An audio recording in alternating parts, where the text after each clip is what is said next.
Iya, iya. Satu sisi kemajuan teknologi digital itu berkembang luar biasa. Hampir sekarang di masyarakat kita, ibu-ibu itu kalau mau menghentikan anaknya nangis, dikasih HP dan dia buka tayangan-tayangan di HP, medsos itu. Tetapi satu sisi kita ini menghadapi sebuah kenyataan bahwa masyarakat kita tidak mampu membedakan mana medsos yang artifisial untuk kepentingan-kepentingan politik dan bisnis, apa yang mendidik. Ini kan publik harus diberi kemampuan dan kesadaran bahwa apa yang ada di medsos itu tidak kejadian sebenarnya, karena banyak hal yang direkayasa untuk kepentingan-kepentingan tertentu. Saya kira ini yang memainkan banyak politisi-politisi yang ngomong apa saja di medsos.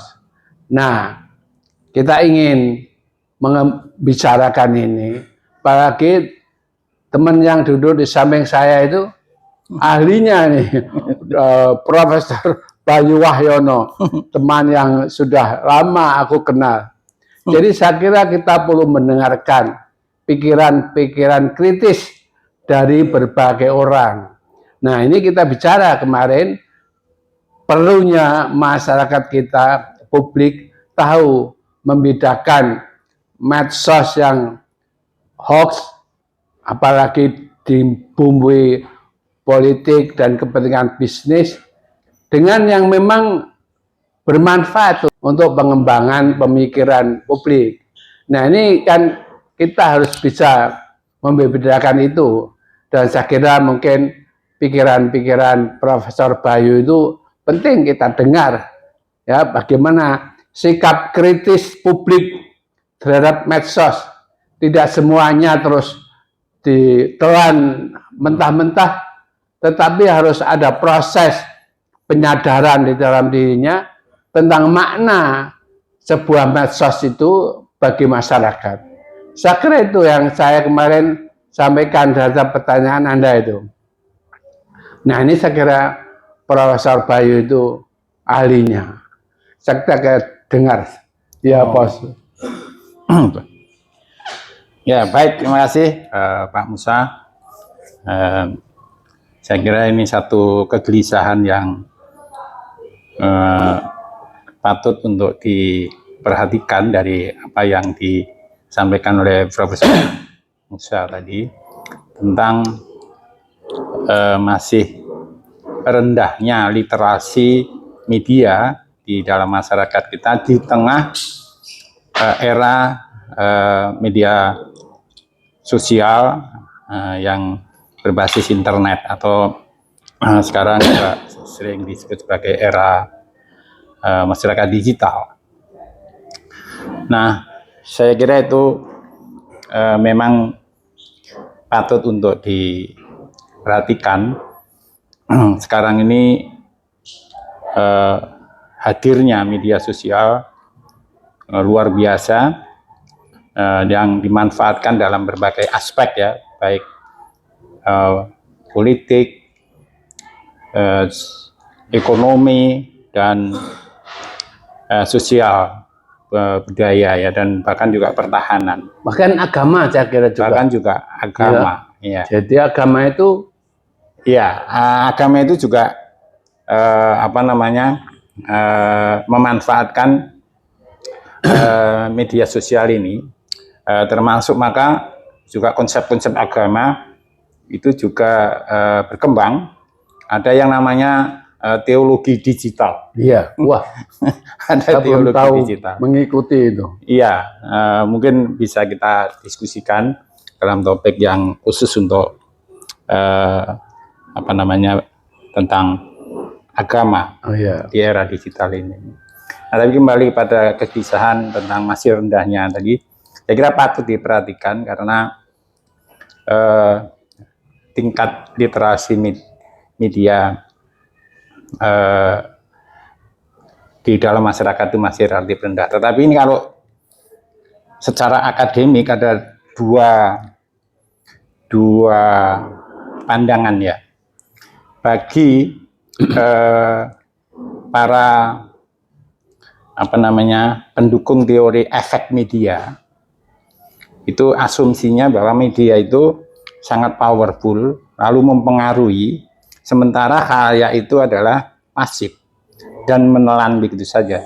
Nah, ini adalah para teoretisi yang setuju dengan asumsi teori efek media. Nah, tetapi ada juga yang mengembangkan teori yang berasumsi bahwa khalayak itu atau masyarakat ini juga memiliki daya seleksi itu tadi, yang aktif di dalam memproduksi makna ketika terekspos oleh media sosial. Ini sering disebut sebagai teoretisi yang mendukung khalayak aktif ya, audience aktif itu. Nah, kalau mau meningkatkan literasi media, maka asumsi khalayak aktif ini yang penting ya. Masyarakat itu terus dibuat satu edukasi tentang media ini ya, sehingga meningkat kemampuan dan kapasitas literasi medianya, sehingga memiliki daya seleksi ya terhadap berbagai informasi yang disebarkan oleh media sosial, yang repotnya itu justru dipenuhi dengan disinformasi yang hoax atau kemudian ujaran kebencian, lalu berita bohong, yang semuanya itu disebut sebagai disinformasi. Dan itu memang disengaja, sehingga media sosial ini menciptakan apa yang disebut sebagai ruang dengung, echo chamber, dengan menggunakan logika viralitas.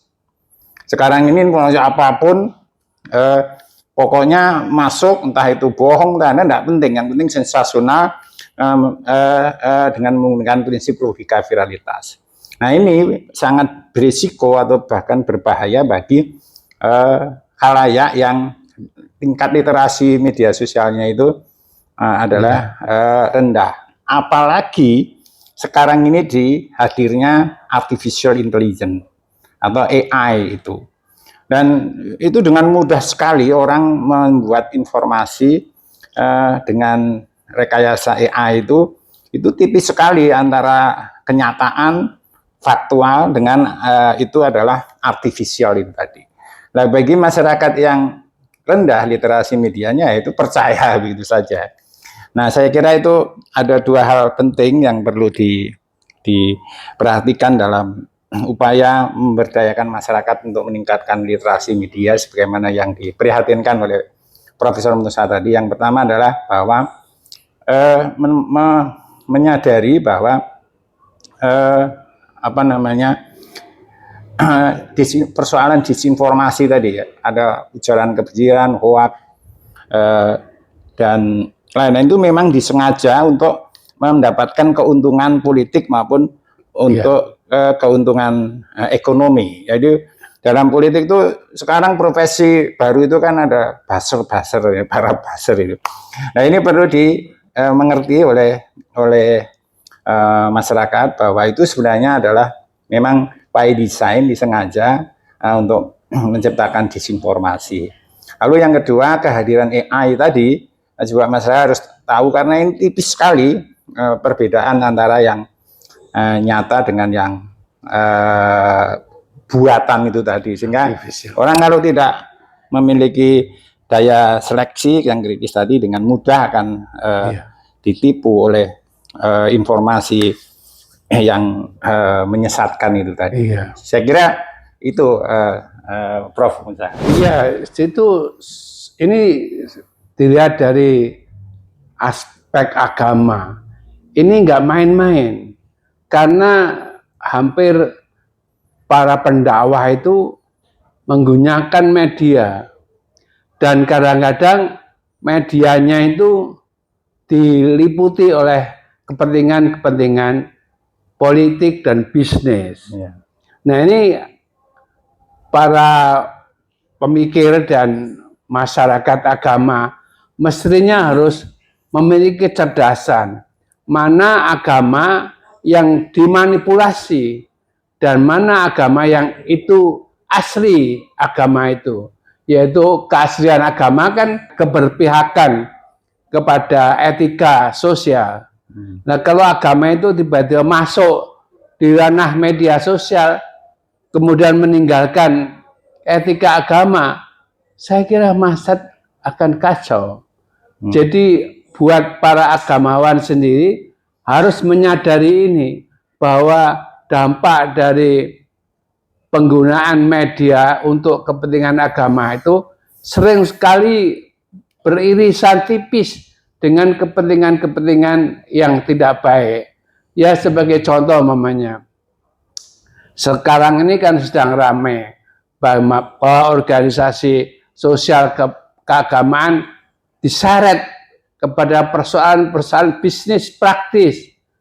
Ini membawa gelombang perpecahan di dalam organisasi sosial keagamaan sendiri muncul berbagai kepentingan. Tapi masyarakat juga makin bingung. Ini sebenarnya bagaimana itu agama itu kok tiba-tiba terseret dalam kepentingan-kepentingan ini dan dimanipulasi oleh teknologi digital. Saya kira kita harus punya kearifan. Jangan sampai agama itu kemudian menjadi alat provokasi yang jauh dari tujuan agama itu sendiri. Jadi kalau kita mau batasi dari kehidupan agama, mungkin harus ada penyelamatan agar agama jangan terseret dalam konflik kepentingan mereka mengatasnamakan organisasi keagamaan. Jadi ini saya kira juga yang perlu disadari. Bahkan mungkin universitas agama yang sekarang ini ada di mana-mana, OIN itu, saya kira mereka mesti bicara bagaimana penggunaan media dakwah agama yang menggunakan teknologi digital. Jangan sampai ini kemudian membuat masyarakat bingung. Nah, ini bagaimana, ada petunjuk apa, pedoman apa yang bisa diberikan oleh institusi pendidikan yang tinggi. Jangan dibiarkan ini berlangsung dan masyarakat ada dalam kebingungan tanpa ada penjelasan lebih rinci. Sebenarnya seberapa jauh sebenarnya para agamawan itu bicara dalam dunia digital dengan kaitannya dengan etika sosial. Apa bebas saja. Saya kira itu Mas Bayu perlu dipikirkan itu. Ya, saya sepakat ya dengan Prof. Musa tadi tentang kaitannya antara media dan agama. Nah, itu kalau secara teoretik penjelasannya memang ada yang mengatakan, misalkan adalah teori yang disebut mediatization, ya, mediatisasi. Itu bertemunya dua institusi, yaitu agama dan media. Lalu perjumpaan di antara kedua institusi ini, mana yang ini bersifat mengikuti logika media atau juga mengikuti logika agama. Saya kira ini perlu dipakai bagi para teoritisi media maupun para agamawan di lembaga-lembaga pendidikan tinggi agama misalkan. Karena bagaimanapun kehadiran media digital ini tidak bisa dihindarkan. Nah, itu harus beradaptasi dengan era baru ini. Nah, persoalan kedua itu di Indonesia itu repotnya perilaku beragama itu bukan merupakan domain private seperti di negara-negara yang maju. Itu agak kacau. Akhirnya, tapi di sini menjadi domain publik dan itu dengan mudah dipakai oleh elit-elit agama yang memiliki kepentingan itu tadi. Lalu sering dipakai untuk alat mobilisasi dan sekarang mobilisasi lewat media sosial itu luar biasa ya. Iya, betul. Dan itu sekali lagi jika literasi medianya rendah, sementara umat beragama juga belum memiliki daya kritis, ya, itu menjadi dua hal yang menyuburkan praktik-praktik beragama yang justru kontradiksi dengan nilai-nilai agama yang diajarkan oleh agama.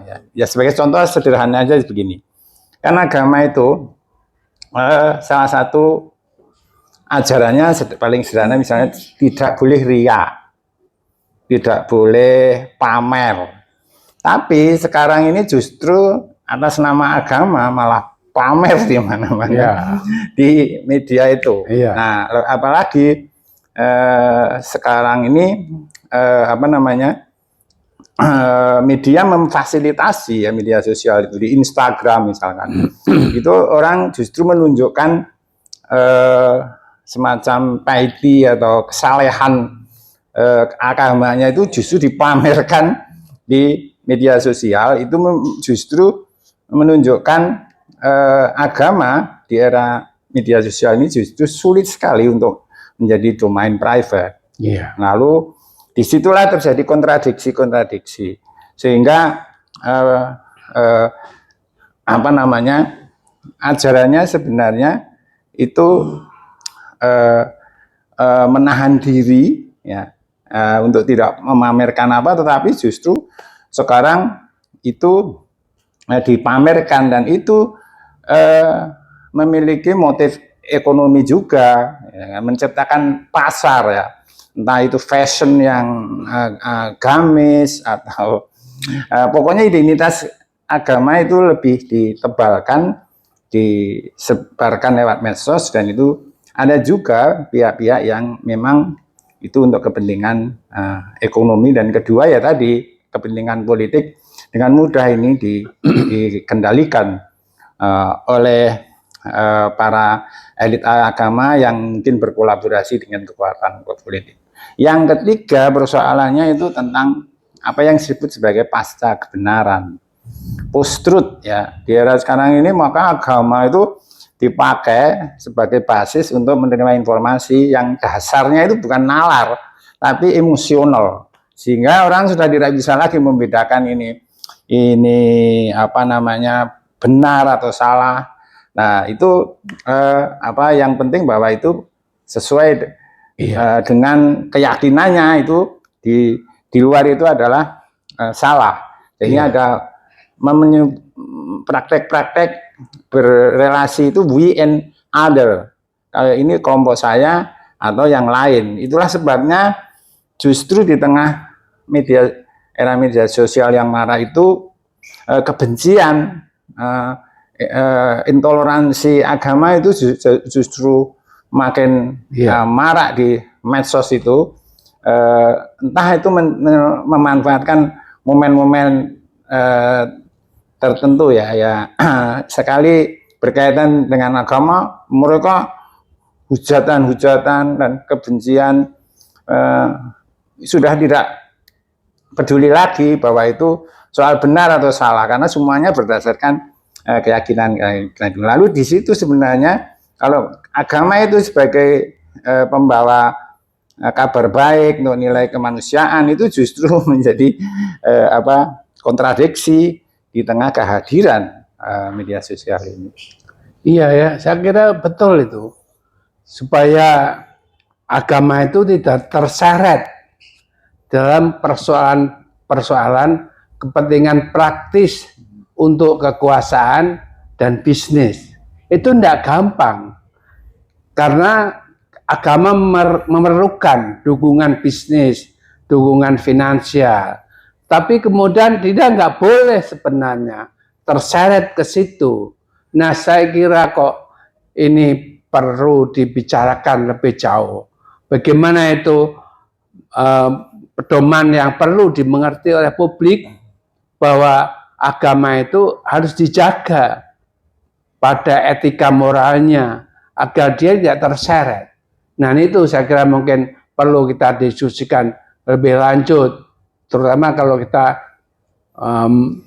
ingin mengajak teman-teman di UIN, bagaimana ini menjadi kajian yang serius.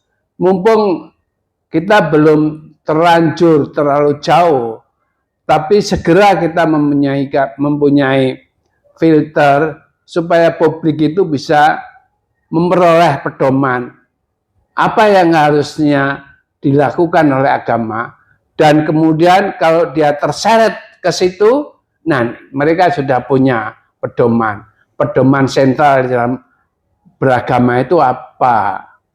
Bukan menjelek-jelekkan tentunya, bukan menabur kebencian, tapi harus memadamkan kebencian itu. Dan itu harus dibangun toh, solidaritas baru berbasis agama. Mungkin suatu saat kita mesti bicara ini lebih jauh. Iya, begitu Pak. Ya. Begitu Pak. Ya, saya kira itu